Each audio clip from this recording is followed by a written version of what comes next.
एक दफ़ा आपको फिर खुशामदीद। आज हम मॉड्यूल 21 CS101 का मॉड्यूल 21 डिस्कस करेंगे। तो मॉड्यूल 21 में आपको ये चीज़ बताई गई है कि जो साउंड होता है, जो आवाज़ होती है हमारी, उसको कंप्यूटर में कैसे सेव किया जाता है। जैसे कि मॉड्यूल 20 में हमने पढ़ा था कि हमारी जो पिक्चर होती है उसको हम कंप्यूटर में कैसे सेव किया जाता है, ठीक है, कैसे उसको बाइनरी अल्फाज में कन्वर्ट करके फिर सेव किया जाता है। तो इस तरह इस मॉड्यूल में ये बताया जा रहा है कि जो साउंड होती है उसको कैसे सेव किया जाता है। तो इसे ये समझने के लिए आपको सबसे पहले तो एम्पलीट्यूड का पता होना चाहिए।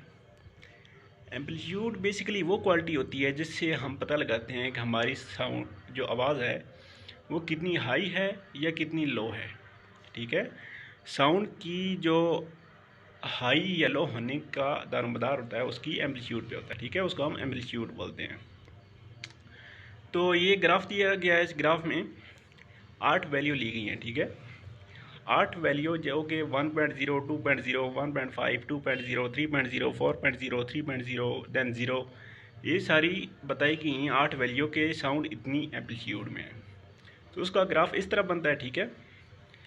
तो इस किस्म के ये जस्ट आपको समझाने के लिए है, बाकी इसका कोई भी दारोमदार नहीं है, ठीक है। तो आगे ये क्या कहता है, how to encode the sound, कि साउंड को हम कैसे कोड में कन्वर्ट करते हैं। तो ये क्या कह रहा है जी, 8000 सैंपल्स लेते हैं हम पर सेकंड के, ठीक है। 8000 सैंपल पर सेकंड की हम लेते हैं साउंड को ट्रांसफ़र करने के लिए। सबसे पहले 8000 सैंपल लेते हैं, फिर उनको न्यूमेरिक वैल्यू 0-1 में कन्वर्ट करते हैं, फिर नेटवर्क के जरिए उनको आगे ट्रांसमिट किया जाता है और दूसरे एंड पे उनको फिर एम्पलीट्यूड में कन्वर्ट करके सेम वही साउंड पैदा किया जाता है। आगे ये बता रहे कि सैंपल इंटरवल कितने होने चाहिए, ठीक है। How long we should take the sample depend on how accurate and high definition sound recording are required. ये चीज़ है कि हमें किस क्वालिटी का साउंड चाहिए। अगर हमें हाई क्वालिटी का साउंड चाहिए तो लाजिम बात है हमें ज़्यादा सैंपल्स रिक्वायर्ड होंगे। अगर हमें लो क्वालिटी का साउंड चाहिए तो हमें थोड़े सैंपल्स रिक्वायर्ड होंगे। तो ये बता रहा है कि जी 8000 जो हम लेते हैं sample, 8000 is not enough for high fidelity music recording. फिर हम क्या करते हैं, 44,100 samples per second are recorded in today CDs. हमारे पास जो सीडीज़ होती हैं उनमें 44,100 सैंपल एक सेकंड की आवाज़ के लेते हैं, ठीक है। तभी हमें वो आवाज़ इतनी अच्छी सुनाई देती है। और जो डेटा होता है जो एक सैंपल को रिकॉर्ड करने के लिए 16 बिट्स इस्तेमाल करता है, ठीक है। और जो स्टीरियो का हम म्यूज़िक सुनते हैं उसमें 32 बिट्स यूज़ होते हैं एक सैंपल को रिकॉर्ड करने के लिए। एक सैंपल को रिकॉर्ड करने के लिए अगर 32 बिट रिक्वायर्ड होंगे और हम एक सेकंड के 44,100 सैंपल ले रहे हैं, तो एक सेकंड की आवाज़ को कन्वर्ट करने के लिए हमें कितने बिट्स की ज़रूरत होगी। तो 32 को आप 44,100 से यहाँ पे मल्टीप्लाई करके यहाँ पे बताया गया कि बिलियन बिट्स हमें चाहिए होंगे सिर्फ एक सेकंड की साउंड को रिकॉर्ड करने के लिए। लेकिन इस तरह तो हम बहुत ज़्यादा स्पेस ले रहे हैं, ठीक है। तो जो हाई क्वालिटी का म्यूज़िक होता है उसको हम बहुत ज़्यादा, उसके लिए हमें स्पेस ज़रूरत होती है। इसके अलावा अल्टरनेटिव मेथड है जैसे MID है, म्यूज़िकल इंस्ट्रूमेंट डिजिटल इन्फ्रेंस। ये क्या करता है, 2 सेकंड की आवाज़ को जस्ट 3 बाइट्स में स्टोर करता है। हज़ारों बाइट्स, ये मिलियन बाइट से नहीं लेता। लेकिन इसमें क्या चीज़ होती है कि ये हमें कम क्वालिटी का साउंड मिलता है। आगे जी बाइनरी नोटेशंस। बाइनरी नोटेशन में यहाँ पे ये चीज़ बताई गई है कि हमारे पास जो सिस्टम होता है, जैसे यहाँ पे 371 की एक एग्जांपल है। 371 हम डेसिमल सिस्टम में इस्तेमाल करते हैं। हम नॉर्मली जो वर्ड हम यूज़ करते हैं ये डेसिमल में यूज़ करते हैं। यहाँ पे ये चीज़ बताई कि अगर इनको हमने कन्वर्ट करना हो बाइनरी में तो कैसे कन्वर्ट करेंगे। तो यहाँ पे थोड़ा मुश्किल बताया गया, मैं आपको थोड़े आसान तरीके से बताऊँगा नीचे। तो जस्ट आपने यहाँ पे याद रखने वाली बात यह है कि 255 को यहाँ पे हम बाइनरी में कैसे रिप्रेजेंट करते हैं, 1111111।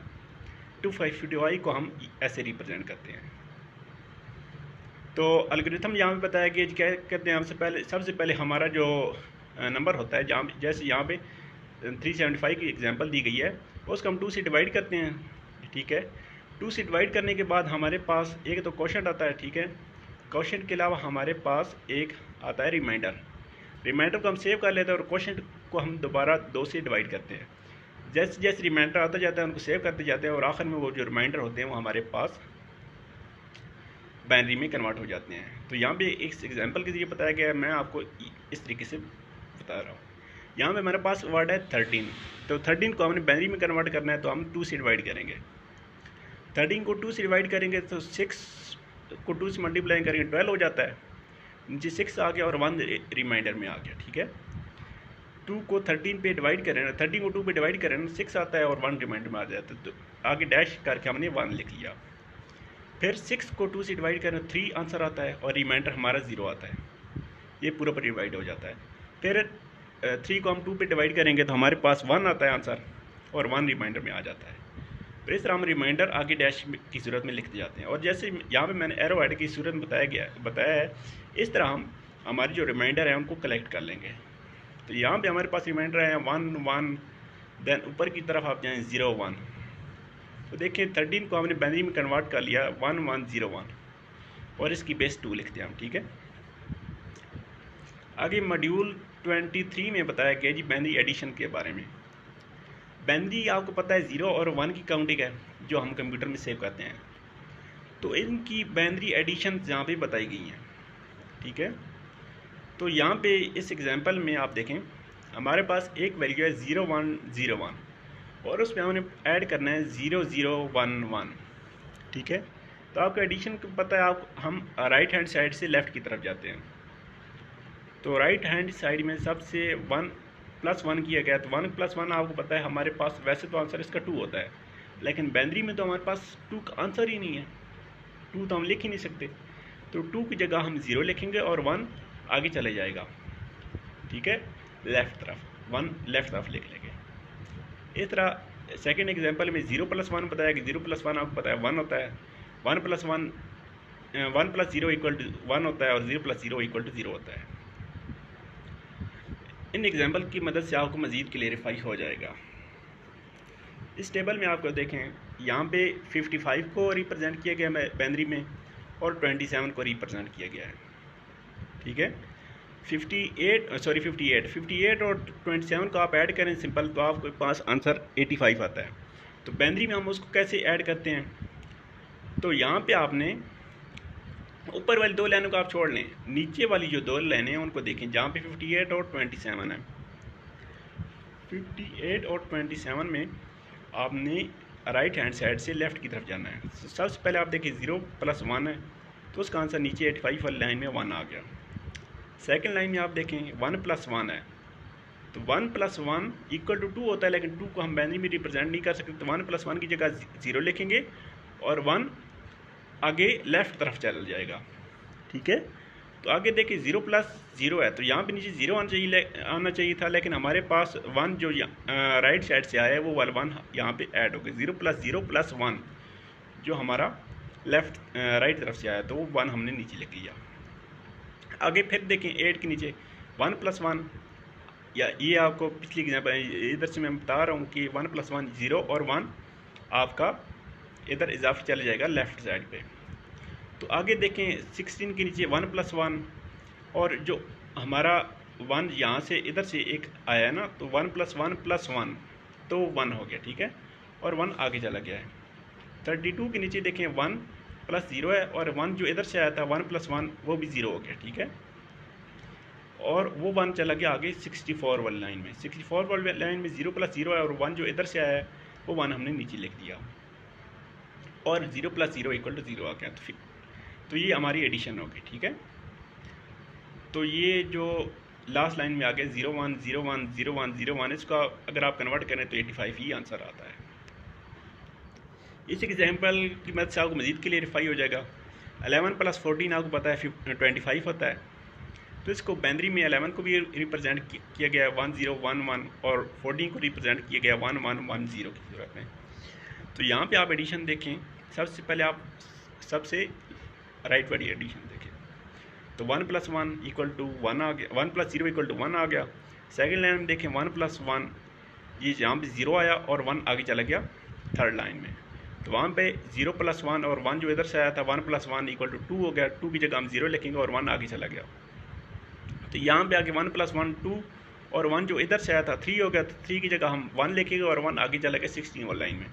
16 वाली लाइन में सारे 0 हैं, तो 0 + 0 = 0 और 1 जो उधर से आया था वो हमने यहाँ पे लिख लिया। और आगे सारे 0 हैं, 0 + 0 आपको होता है 0 ही होता है। तो ये हमारा आंसर आ गया 11001, जो कि 25 के इक्वल होता है। तो ये वाली भी सेम वही एडिशन है, ठीक है, सेम टू सेम वही एडिशन है। आप खुद परफॉर्म करें, एग्जाम्पल को सॉल्व करें तो आपको मज़ीद आसानी से समझ आ जाएगी। आगे मॉड्यूल 24 में बताया गया है कि जो हमारे पास फ्रैक्शन होती है, फ्रैक्शन का मतलब जो हमारे पास वैल्यू होती है बटे की शक्ल में, डिवाइड की शक्ल में या पॉइंट की शक्ल में। जैसे यहाँ पे बताया गया है हमारे पास एक वैल्यू है 101, आगे पॉइंट है और फिर 101 है। तो पॉइंट को हम कैसे रिप्रेजेंट करते हैं, ठीक है।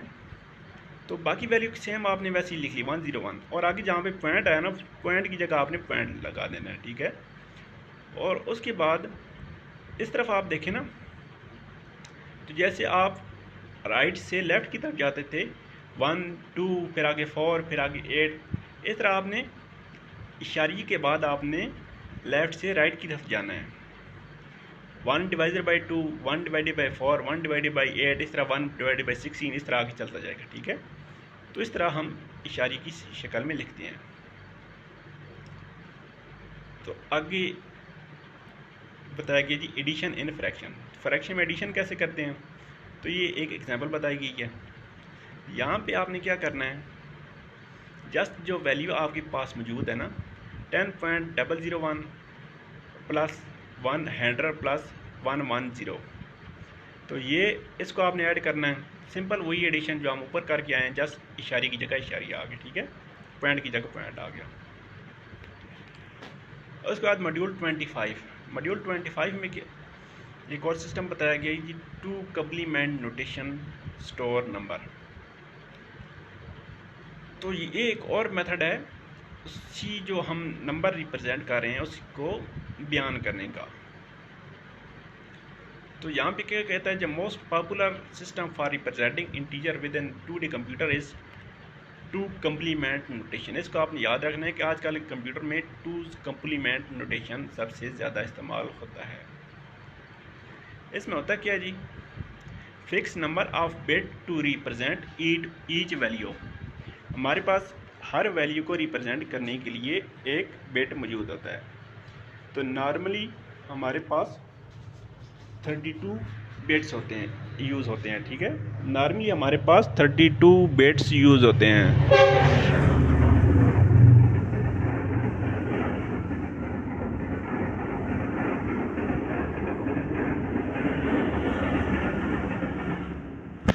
तो नॉर्मली हमारे पास 32 बिट्स यूज़ होते हैं।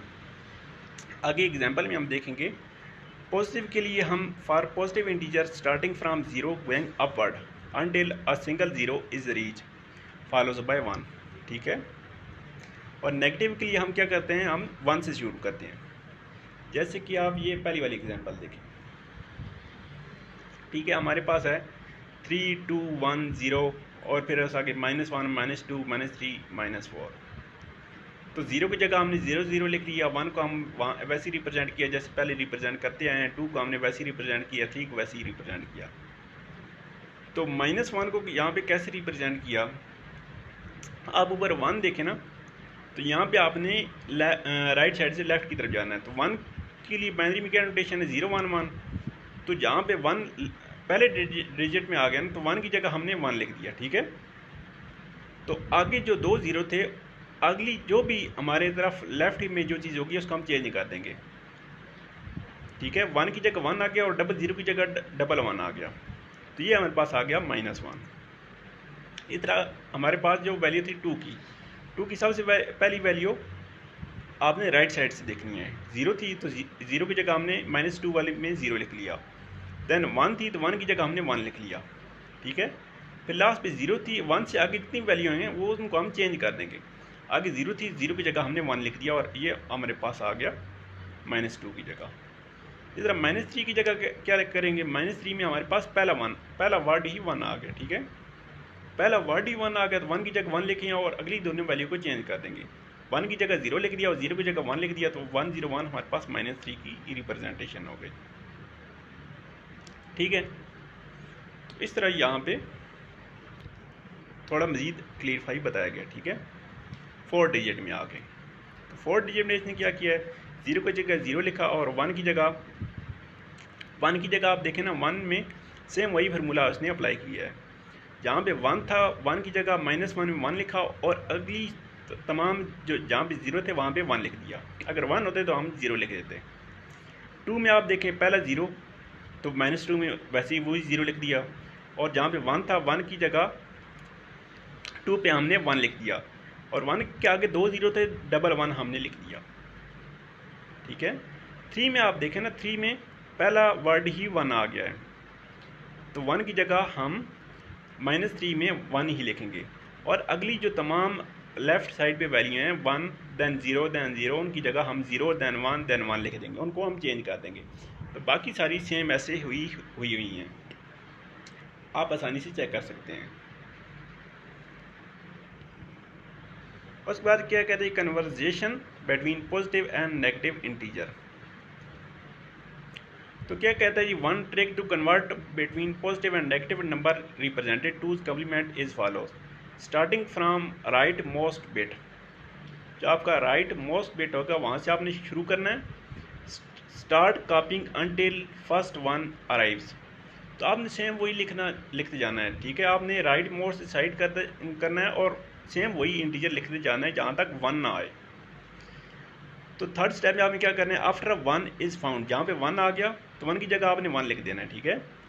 Complement all the number 0 to 1 and 1 to 0, उससे अगले नंबर जो जहाँ पे 1 होगा वहाँ पे 0 लिख देना है और जहाँ पे 0 होगा वहाँ पे 1 लिख देना है। उसके बाद क्या कहते हैं, addition in twos complement notation. इनमें एडिशन क्या करना है, कैसे करना है। एडिशन सेम वही प्रोसेस है जो हम पहले बयान करके आए हैं। सबसे पहले एग्जांपल में 3 + 2 को ऐड किया गया है, देन -3 और -2 को ऐड किया गया था। -3 की जगह जो वैल्यू हमारे पास आती है वही लिखेंगे, साथ हम नेगेटिव साइन यूज़ नहीं करेंगे, उसकी जस्ट वैल्यू लिखेंगे और -2 की वैल्यू लिखेंगे, ठीक है। फिर उनको दोनों को ऐड कर देंगे।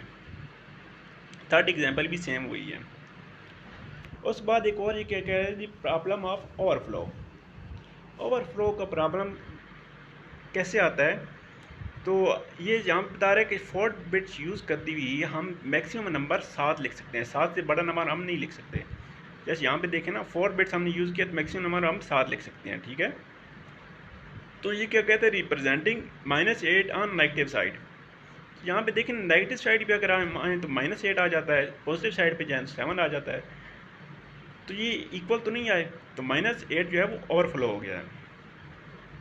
तो ये वही चीज़ बता रहे हैं कि प्रॉब्लम ऑफ ओवरफ्लो, ये वही चीज़ है। तो एक और भी चीज़ ये बता रहे हैं कि 5 + 4 जो है वो 9 हो जाता है, तो उसको हम 4 बिट्स में रिप्रेजेंट नहीं कर सकते। इस तरह छोटी छोटी यहाँ पे प्रॉब्लम बताए गए हैं। ये जो इम्पोर्टेंट है ये हाईलाइटेड है, previously 16 bit were use in twos complement notation, ठीक है। मैक्सिमम नंबर जो 16 बिट्स में रिप्रेजेंट हो सकते थे वो मैक्सिमम नंबर जो था वो 32,768 था।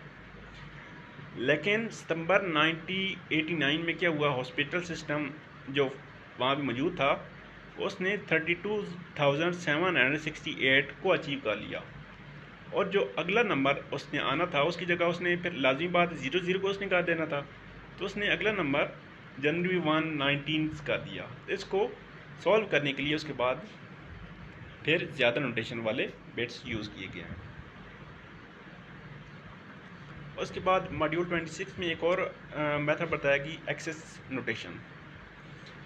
एक्सेस नोटेशन में हम क्या करते हैं, हमारे पास जो नंबर्स होते हैं हम उनको एक्सेस की सूरत में आगे एक्सेस क्या होता है उसकी एडिशन की सूरत में आगे लिख देते हैं। तो तो इसमें पॉइंट्स आप पढ़ें fix number of bit represent each value, ठीक है। Right down all bits of same length. उसके बाद first bit having pattern 1, the most bit significant bit is use to represent 0। तो जो मोस्ट सिग्निफिकेंट बिट है जिसमें आपके पास लेफ्ट साइड पे 1 आता है, आगे सारे 0 आते हैं, उसको हमने 0 कह दिया, ठीक है। बल्कि आप इसको सिंपल ऐसे याद रखें, आपने यहाँ पे ये जो सबसे लेफ्ट वाली 1 या 0 है, इसको आपने कैसे याद रखना है, ये जस्ट नोटेशन है। जहाँ पे 1 आ गया वो आप समझिए पॉजिटिव नंबर है, जहाँ पे 0 आ गया वो आप समझिए नेगेटिव नंबर है।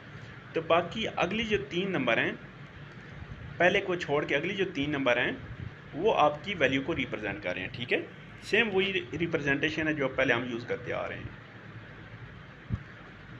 तो एक्सिस 4 रोटेशन है, तो एक्सिस 4 रोटेशन जो है 100 को आप देखें ये 0 शो कर रहा है, ठीक है।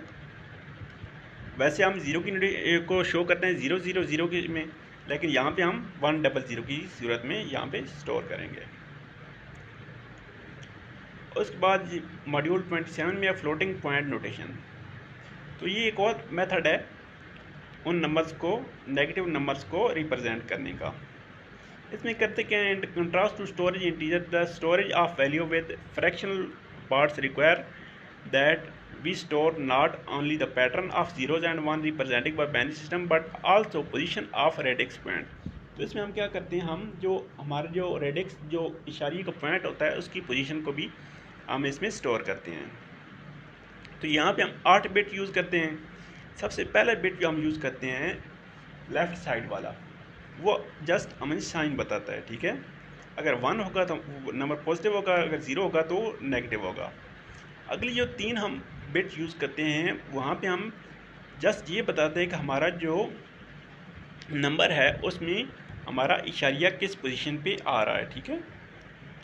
और लास्ट वाले हम 4 डिजिट यूज़ करते हैं हमारे जो असल नंबर होता है उसको बयान करने के लिए, ठीक है। तो यहाँ पे इस एग्जांपल में देखें ना, मेंटिसा 1010, तो ये हमारे पास मेंटिसा है।